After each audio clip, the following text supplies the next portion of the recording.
आणि आज अजून म्हणजे दुधात आणि एक चमचा साखर मी म्हणायला लागेल, गोडवा वाढला की एवढे मोठे लोक, आपले सगळे नेते, सहकारी, पदाधिकारी हे सगळे आज राष्ट्रवादी काँग्रेस पक्षात येत आहेत. हे आमच्यासाठी खरंच एक समाधानाची गोष्ट आहे. दुर्दैव आहे की ज्या पाटणी साहेबांनी उभं आयुष्य भारतीय जनता पक्षाची सेवा करण्यात दिलं, ते गेल्यानंतर दुर्दैव आहे खरं तर की त्यांचा लेख ह्याच्या मागे खरं तर सगळ्यांनीच खंबीरपणे उभं राहायला पाहिजे होतं. आणि जेव्हा माझी भेट झाली तेव्हा मी म्हणले, एक युवा काहीतरी चांगलं करू पाहतो महाराष्ट्राच्या हित, आणि अशा वेळीस जर आपण त्याच्यावर उभं राहायचं नाही तर कोण उभं राहणार. आणि त्याच्यामुळे मला अभिमान आहे खरं तर ज्या परिस्थितीत तो आलाय आपल्याकडे, मला त्याचं खूप दुःख वाटतं. म्हणजे पाटणी साहेब आज आपल्यावर असते तर अर्थातच आपल्याला जास्त आनंद झाला असता. दुर्दैवाने आपण अशा काही गोष्टी ज्या आपल्या हातात नसतात आणि खंबीरपणे एक युवा धडपड करतोय, महाराष्ट्राच्या विकासासाठी करतोय, सामाजिक प्रश्नांसाठी धडपड करतोय, अशा सगळ्या युवकां आणि युवतींच्या मागे आपण ताकदीने उभं राहिलं पाहिजे.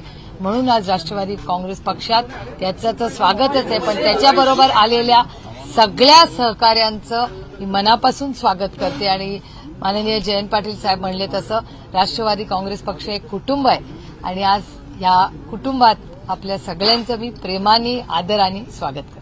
एकीकडे लाडकी बहीण योजनेवरून महायुतीचे सरकार महिलांकडून मतं मागतंय, मात्र तिकडे दुसरीकडे महायुतीच्या नेत्यांना बहिणीला मी असलाकी शब्दात बोलतात. आपण म्हटलं की एकतर हे जे सरकार आहे हे महिला विरोधी सरकार आहे. यांना बहिणी कधी आठवल्या?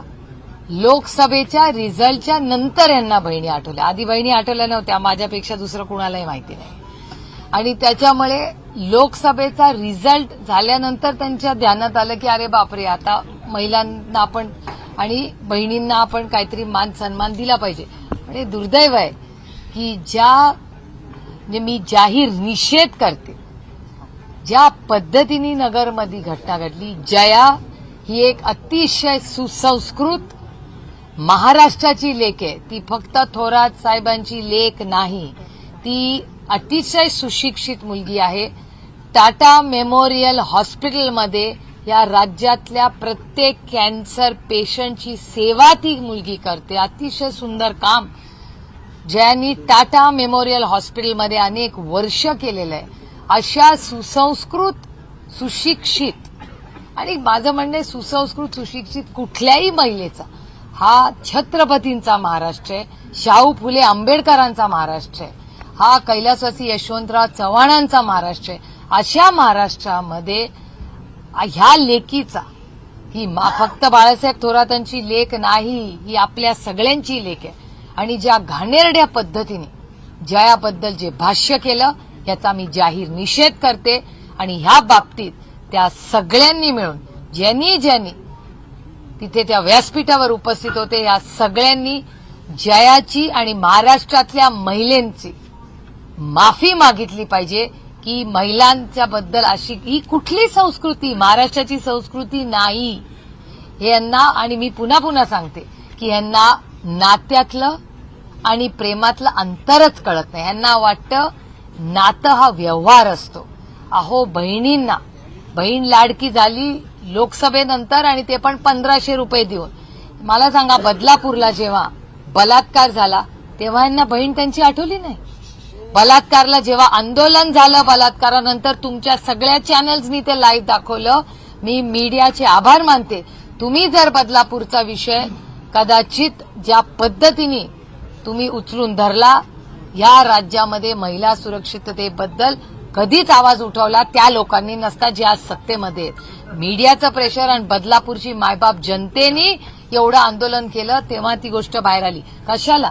बदलापूरची तर गोष्ट वाईटच आहे. आणखीन एक तुम्हाला सांगते, बदलापूरचं तर बदलापूरकरांचं कौतुक आहे की एवढी गलिच्छ घटना दाबायचा प्रयत्न जे सरकार करत होतं त्याला वाचा फोडायचं काम तुम्ही केलं आणि लोकांमध्ये जागृती आणली. त्यानंतर बारामती लोकसभा, मला वेदना होतात हे सांगताना, प्रचंड अस्वस्थता. की बारामती लोकसभा मतदारसंघामध्ये सामूहिक बलात्कार झाला, सामूहिक बलात्कार. आणि त्याला किती दिवस झाले, आठवडे झाले, यांना एक माणूस सापडला नाही. इतके दिवस का लागले? आणि सगळ्याच गोष्टी क्राईम महाराष्ट्रात वाढला आहे मी म्हणत नाहीये. भारत सरकारचा डेटा सांगतोय की महिलांच्या विरोधात छेडछाड, बलात्कार, मग पॉर्सची हिट अँड रन केस तुम्ही सगळ्यांनीच पाहिली आहे. पॉर्श गाडी आणायची, माणसांना बिचारे गरीब कष्ट करणारे दोघं मुला युवती जात होते, त्यांना उडवलं. ते मग रक्ताचे तुम्ही सॅम्पल बदलता. ड्रग्ज मधले लोक हॉस्पिटलमध्ये जातात, तिकडून कुठे प्रसार होतात. कशा होतात या गोष्टी? या राज्यामध्ये आज महिला सुरक्षित आहे का? तर नाही. याची असंख्य उदाहरणं मी तुम्हाला दाखवू शकते. आणि तुमच्याच चॅनलवर मी असं पाहिलं की महिला म्हणतात की तुमचे 1500 रुपये नको, आम्ही 2000 रुपये देतो, पण आमची महिला सुरक्षित ठेवा. मी या महाराष्ट्रातल्या प्रत्येक महिलेला, आईला, बहिणीला, मावशीला, लेकीला शब्द देते की कैलासवासी आर पाटील जेव्हा गृहमंत्री होते तेव्हा महिलांच्या विरोधात अशा गोष्टी व्हायच्या नाही. महाविकास आघाडीचं सरकार आल्यानंतर फक्त महिला नाही, पुरुषांचीही सुरक्षितता ही नैतिक जबाबदारी घेऊन मी आमचं सरकार करेल. आणि 24 तास कोणी कुठे फिरलं तरी त्याला तो अधिकार आहे. कुणावरही कुठले हल्ले, बलात्कार असल्या गोष्टी होणार नाही, याच्यासाठी ताकदीने आमचं सरकार काम करेल. बहिणींना मदत करूच, बहिणींना लाडकी लेकीचे कौतुक करूच, स्कीम तर चालूच राहील. ह्याच्याहून चांगली स्कीम आम्ही करू ज्याच्यात आरोग्य आणि शिक्षण आणि अधिकारही देऊ. हे सगळं आम्ही करू, पण महिलेची सुरक्षितता ही आमच्या सरकारचं प्राधान्य असेल. ताई नवाब मलिक एकीकडे निवडणूक लढण्यासाठी इच्छुक आहेत, मात्र आज अजित पवार, छगन भुजबळ, प्रफुल्ल पटेल यांनी त्यांच्या घरी जाऊन भेट घेतली आणि निवडणूक लढवू नये यासाठी विनंती केली. कसं पाहता याकडे? खरं तर आमची आणि नवाबभाईंचे अनेक दशकाचे कौटुंबिक संबंध आहेत. आम्ही जेव्हा एकत्र पक्ष होता, हा गट जेव्हा बाजूला झाला, त्याच्या आधी त्यांचा सगळा मान सन्मान दोन्ही बाजूनी झाला. आमचे कौटुंबिक संबंध होते. अनेक वेळा त्यांच्यावर आरोप प्रत्यारोप झाले, तेव्हा कोणी त्यांच्या घरी गेलं नाही, तेव्हा सुप्रिया सुळेच गेले. तुम्ही विचारा, अनिल देशमुख साहेब असतील, भुजबळ साहेब असतील, संजय राऊत साहेब असतील, अरे त्याच्यात काय. तेव्हा जेव्हा या लोकांनी एजन्सीज, आईस म्हणजे बर्फ नाही, इन्कम टॅक्स, सीबीआय, ईडीच्या केसेस आमच्या लोकांच्या विरोधात केला, तेव्हा सुप्रिया सुळे या सगळ्यांना भेटायला आर्थर रोडला गेली, कोर्टातही गेली आणि हॉस्पिटलमध्येही गेली. तेव्हा कोणाला आठवत नाही, कारण का माणुसकीच्या नात्याने मी त्यांच्याशी गेले. आमच्या बरोबर संघटनेत जे किती अडचणीत असले तरी आम्ही ताकदीने त्यांच्या मागे संघर्षात उभे राहतो. त्यामुळे मला आश्चर्य वाटतंय की ज्या नवाबभाईंबरोबर आम्ही एकत्र काम केलं, यांच्या सगळ्यांच्याबरोबर मंत्रिपदात होते, हे भारतीय जनता पक्षाचं जे अदृश्य शक्ती ठरवते, हे दुर्दैव आहे की आज ती युती ना, महायुती त्यांची, करेक्ट, ते महायुतीचे तिन्ही पक्ष हे अदृश्य शक्तीच चालवते. त्याच्यामुळे अदृश्य शक्तीच ठरवते की कोणी कुठल्या पक्षात लढायचं, कोणी कुठे प्रवेश घ्यायचा, कोणी. त्यामुळे ती 3 in 1 झाले तिकडे. एकच अदृश्य शक्ती सगळं चालवते. दुर्दैव आहे की छत्रपतींच्या महाराष्ट्रामध्ये, शाहू फुले आंबेडकरांच्या स्वाभिमानी महाराष्ट्रामध्ये आज अदृश्य शक्ती ती सगळी युती चालवते. दुर्दैव आहे महाराष्ट्राचं, आणि स्वाभिमानी मराठी माणसाला प्रचंड अस्वस्थ करणार. हिंदी में की आज नाही, पहिला मराठी पुरावून येतो झालं. शेवटचा मराठी. भाजप इतर राज्यातील त्यांचे मुख्यमंत्री त्यांना स्टार प्रचारक म्हणून आणणार आहे महाराष्ट्रात प्रचारासाठी. कसं पाहताय? लोकशाही आहे, सगळ्यांचं स्वागत आहे. अतिथी देवो भव. जो बाहेर येऊन येईल त्याचं आम्ही प्रेमाने आदराने स्वागत करू.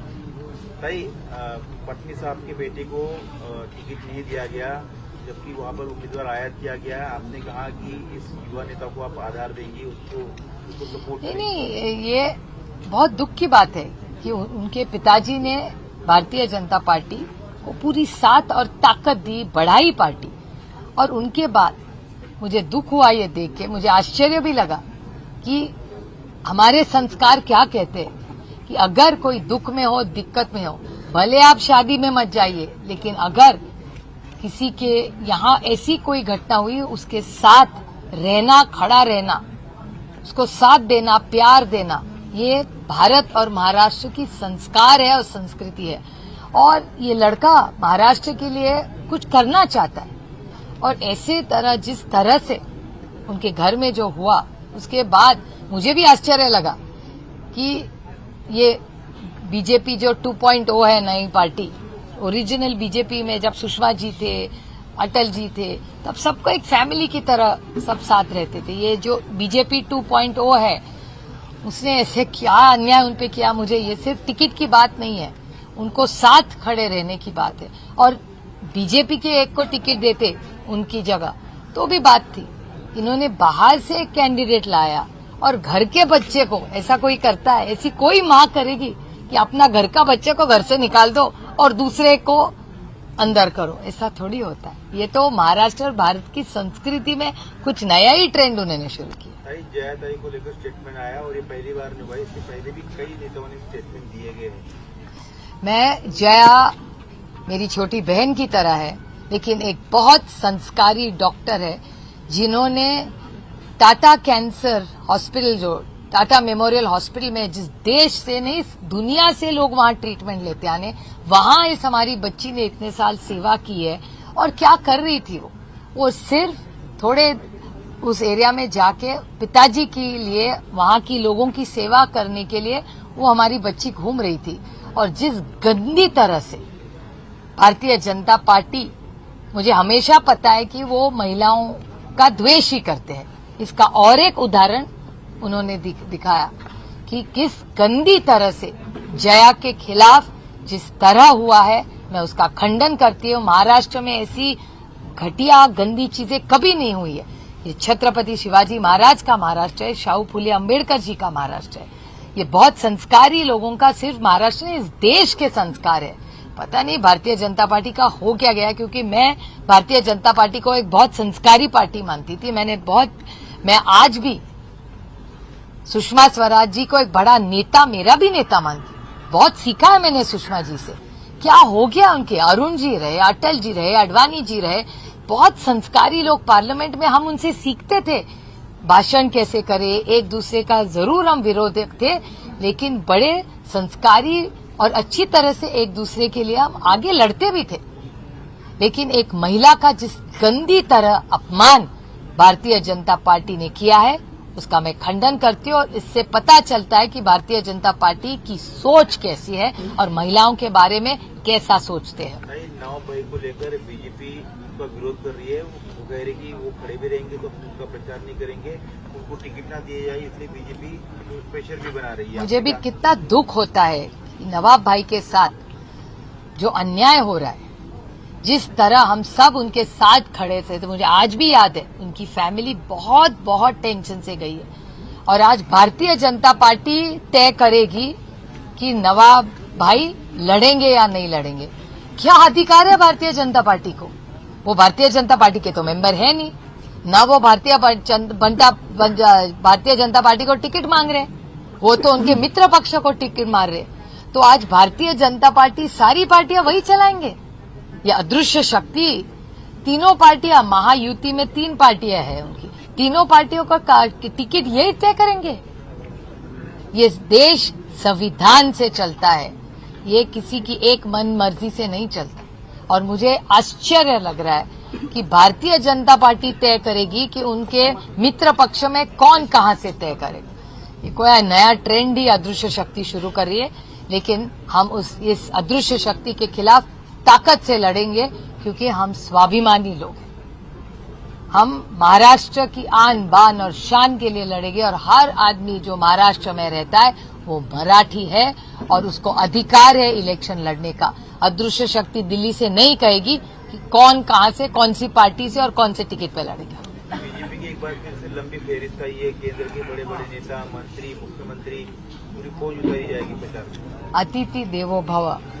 पूरे देश से अगर महाराष्ट्र में लोग आ रहे हैं भारतीय जनता पार्टी से, मैं उनका तहे दिल से महाराष्ट्र में स्वागत करती हूँ। हमारे संस्कारों में अतिथि को भगवान मानता है, तो अतिथि देवो भव। आप जरूर आइए, आप हमारा मराठी खाना खाइए, जरूर आपकी खातिरदारी करेंगे हम, क्योंकि यही हमारे संस्कार है। आपने कहा कि महाराष्ट्र की आपकी सरकार आएगी तो महिलाएं जो है 24 घंटा बेखौफ होकर, सिर्फ महिला नहीं, हर नागरिक की सुरक्षितता ये हमारी सरकार की जिम्मेदारी होगी। क्योंकि जब से ये सरकार आई है, महिलाओं के खिलाफ अत्याचार बढ़ रहे, बलात्कार, बदलापुर की केस में आपने देखा, मेरे निर्वाचन क्षेत्र में मुझे बहुत दुख होता है। एक सामूहिक बलात्कार बारामती लोकसभा मतदार संघ में हुआ था मेरे निर्वाचन क्षेत्र में। कितने दिन पुलिस को लगे क्योंकि ये सरकार सीरियस ही नहीं है। पार्टी तोड़ो, घर तोड़ो, इसी में इतनी व्यस्त रहती है। नहीं तो आइस तो है ही, इनकम टैक्स, सीबीआई, ईडी के छापे में सबसे आगे, इनकम टैक्स में सबसे आगे। लेकिन अगर एक बलात्कारी को ढूंढना हो तो इनको बहुत टाइम लगता है। ये बहुत दुख की बात है कि हमारे अपने महाराष्ट्र में, छत्रपति शिवाजी महाराज के महाराष्ट्र में, शाहू फूले अम्बेडकर जी के महाराष्ट्र में जिस तरह महिलाओं के अपमान हो रहे हैं, बलात्कार हो रहे हैं, ये बहुत दुख की बात है और ये बदलना पड़ेगा और इसीलिए ये सरकार बदलनी पड़ेगी। Thank you. जय हिंद।